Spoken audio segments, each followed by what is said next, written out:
Daniel 8. In the 3rd year of King Belshazzar's reign, I, Daniel, had a vision, after the one that had already appeared to me.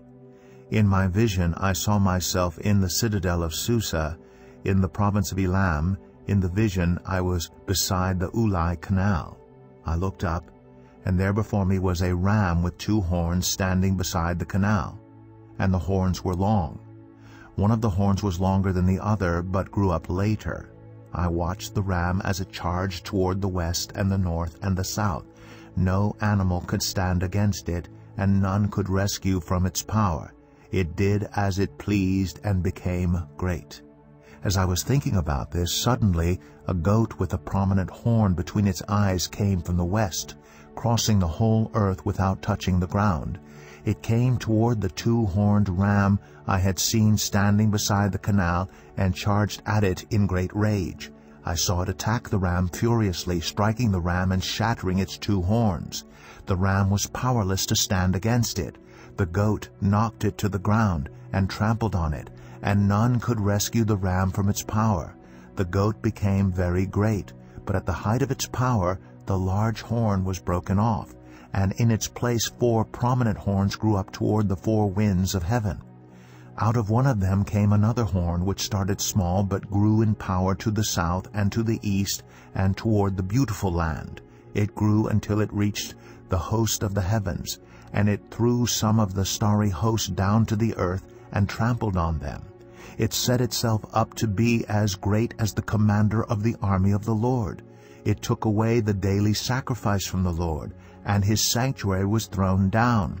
Because of rebellion, the Lord's people and the daily sacrifice were given over to it. It prospered in everything it did, and truth was thrown to the ground. Then I heard a Holy One speaking, and another Holy One said to him, "How long will it take for the vision to be fulfilled?" The vision concerning the daily sacrifice, the rebellion that causes desolation, the surrender of the sanctuary, and the trampling underfoot of the Lord's people. He said to me, "It will take 2,300 evenings and mornings, then the sanctuary will be reconsecrated."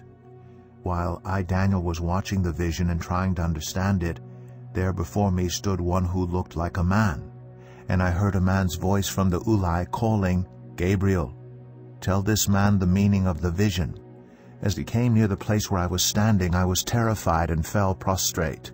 "Son of man," he said to me, "understand that the vision concerns the time of the end."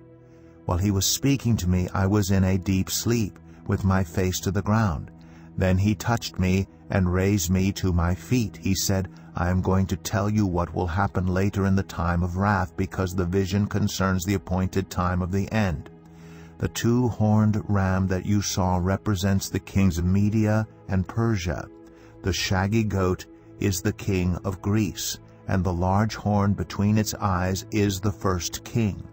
The 4 horns that replaced the one that was broken off represents 4 kingdoms that will emerge from his nation, but will not have the same power. In the latter part of their reign, when rebels have become completely wicked, a fierce-looking king, a master of intrigue, will arise. He will become very strong, but not by his own power. He will cause astounding devastation and will succeed in whatever he does. He will destroy those who are mighty, the holy people. He will cause deceit to prosper, and he will consider himself superior. When they feel secure, he will destroy many and take his stand against the Prince of Princes. Yet he will be destroyed, but not by human power. The vision